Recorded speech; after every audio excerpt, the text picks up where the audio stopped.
Hi guys, welcome back to another review. And as I had normally mentioned, September 2021 has been a pretty busy month, especially with those titles which were pushed from earlier months, both the indie and the AAA ones. And finally, after a significant amount of waiting, the hyped pro title that is Kena Bridge of Spirits is out, and I'm going to play it on PC despite everybody being eager to play it on the PlayStation 4 and the PlayStation 5 enhanced with productive texture builds. While it makes sense that Ember Lab, the developer of this game, started out as an animation studio, we can really see the end result now as they have come up with some really good, gorgeous, and Pixar based character designs coupled with engaging 3D open world action. So, this is Fenris Wolf on behalf of Gamer Overlord, and I do request you all to watch this video till the end. I normally come up with a systematic breakdown in my reviews to highlight games that I play. So if you find all the stuff that I would be bringing in this video relatable, do hit the like as well as the subscribe button, and make sure you click that bell icon for more such review videos of your favorite games. So making myself and everything else clear, let's get started.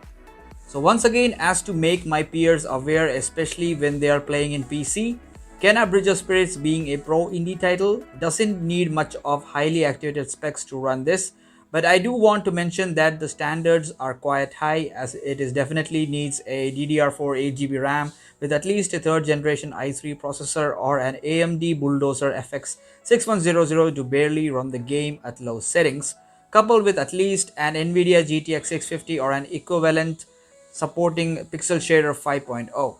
Normally, no, people try to kind of conflict with video memory when I tell them about the minimum specs needed. So here I would say at least a 1GB NVIDIA GTX or an AMD Radeon HD 7750 card would somehow run the game at playable settings. For the most optimum spec suggestion, I would say at least a 1070 GTX 8GB coupled with a 6th generation i7 processor and a 16GB DDR4 RAM will make you guys explore the depth of the animations constructed by the developers, as we all know, since the game is PlayStation 5 compatible too.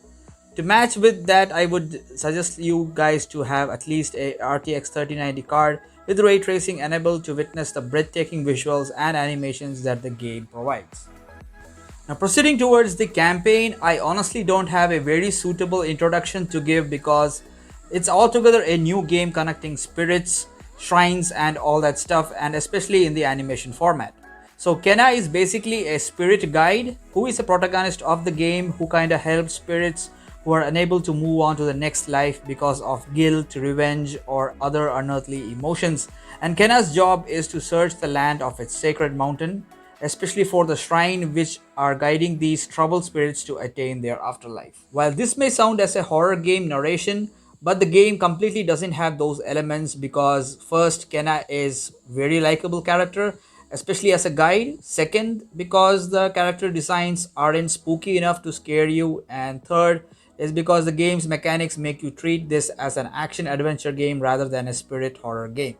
So the story starts off with your search, and the beauty of this is that you get to know the background and the history as you proceed towards the more core of the game's part, and you kind of get to interact with the spirits and other characters. The irony here is that we get to spend most of the time with Kena, but I actually couldn't relate to her because the story goes on stretching about the spirits throughout, and probably you start assuming things too much, which can be a bummer actually for a game about 12 hours long. While Kena is the perfect guide to these spirits, the concealed magic and mystery of her character may kind of make you guys curious about the roots of this game, and most likely that would pave for craving for a sequel as well. With interesting character designs and interaction of spirits, the game's campaign earns a score of 8 on 10. Now, Kena is all about its animations and is indeed a throwback to the classic 3D style Zelda style of games with a large open world split up into major zones. The environments have a very realistic blend of textures, kind of making it a must play for consoles such as the PlayStation 5. And especially for the PC lovers, I think this game should be turned to the recommended spec requirements just to get the ultimate feel of the game, because the textures are kind of really tuned enough for a RTX card to tune this game. The character designs is actually what makes this game a complete A grade, because each environment gels with whatever you want to do, especially when you kind of dwell into puzzle solving and platforming. And when talking about the next generation graphic tagline also can be attached to this because of all the components of the gameplay kind of makes it the whole Pixar experience, which is not seen in recent times. In comparison, there are a dozen of games to quote, such as We Happy Few or Hello Neighbor, but no game has the kind of textures that Kena Bridge of Spirits has offered, especially to us in both the consoles and the PC. And for these Pixar based animations, breathtaking environment details, and absolute marvelous character design, the game earns a graphic score of 9 on 10. Now, with respect to gameplay, I would rather say that there is more to talk about how expansive it is, especially because there are a hell lot of elements such as platforming, puzzle solving, boss fights, and spirit saving. Each area under the zone is home to a corrupt spirit that Kenna needs to save. And as you explore the region, you kind of get to meet the other characters who are close to the spirit and all the stuff like that, which you kind of learn about them, find their personal effects, watching the flashbacks, etc. That all leads to a kind of a boss fight, which will lead to liberating the concerned spirit from that particular zone. Combat, on the other hand, is kind of very much fast-paced, deceptive yet challenging because you have these combinations of both light and heavy attacks, and also a staff which you can use as a bow for ranged attacks, which also kind of becomes a part of a coupled combo. Now, one thing here which is somewhat letting down is the combat options, as they feel kind of a cliche in terms of how you execute these moves in order to gain a combo. Especially some of them I noticed where where enemies could be killed with just one or two light attack combos without doing anything else. So that kind of stops the flow of the combo attacks that you are doing, because light attacks killing an enemy is actually sounds no fun. And there are also nuanced creatures introduced to entertain Kenna in her quests, which are called as rots, who kind of aid you in battle by swarming the enemies and temporarily locking them down. There is also a command meter which I felt assuming, because you get to control these creatures and you actually can use them when you deal with damage or when you need help to recover from being too much hurt. Also, over the course of the game, you have to manage your resources kind of carefully, because there is upstaging of difficulty levels for battles that ramp up quite significantly when you kind of keep up moving ahead in the campaign. And there's also a progression system in the game which gives you options to evolve your fighting style, but the drawback of that is you need to improvise based on one melee weapon, which becomes tougher during the course of the game. With respect to upgrades, I kind of felt that the melee upgrades weren't much enough, because additionally all you get is 2 dashing attacks and an overhead slam in the air, restricting options of counter attack from your enemies. Other than the melee, the staff comes quite handy, as it is a convertible bow to shoot fast arrows when the enemy is kind of recovering from your blows and it comes on to attacking you mercilessly. Fighting varies is actually not all you will be doing in this game's mechanics, as it is balanced to handle combat, platforming, puzzle solving, and exploration, making it the game's strongest attributes. On top of that, there are a plenty of secrets to be unleashed in the open world, which also kind of adds the spice to the already existing story. With all the combat mechanics benchmarked so far, I found the boss battles quite challenging and intense, which can be treated as a plus point, because you get to use the open world, the rots, and the other stuff quite remarkably, and all that frustration of lost combos with smaller enemies can be jolted out on the baddies, making such sequences all the more enjoyable. For the engaging boss battles, cliche attack controls, and interesting interactive mechanics, Kenna Bridge of Spirits earns a gameplay and mechanics score of 8 on 10. Now, the thing with the pro indie games is the soundtracks, which kind of motivates us to focus more on the game's elements. And I can totally agree, Kenna's gameplay is completely bolstered by its music. It's like the soundtrack kind of complements the vast open world with a mixture of awesome orchestral tracks.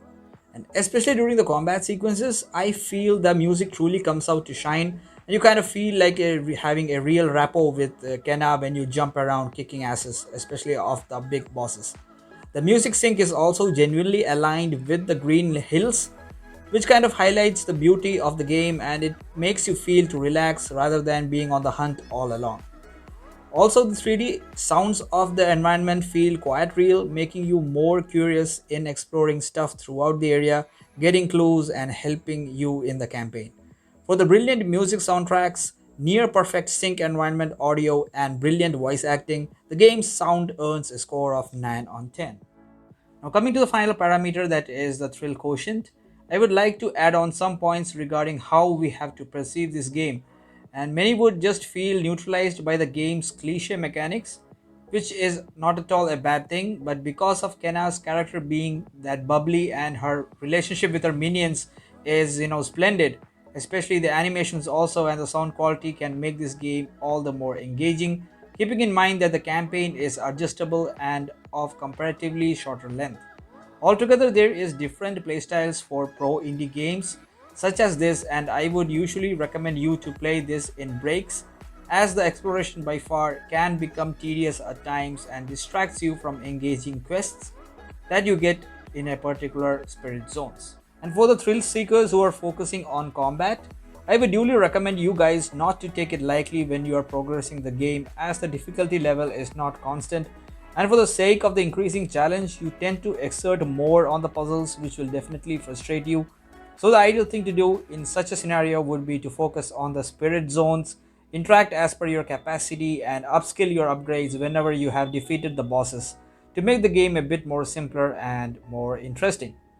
For the game's ability to articulate difficulty levels at various junctures, making it more challenging as well as convenient at some points, I give the game a thrill quotient score of 7.5 on 10.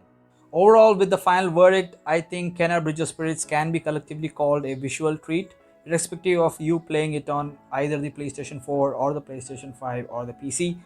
And Ember Lab has delivered an absolute entry as a debutant, which can be tagged as very promising because of the overall package it provides in terms of its open world, its simplicity, and its visual elegance. Overall, this Pixar adventure game gets a Overlord score of 8.3 on 10.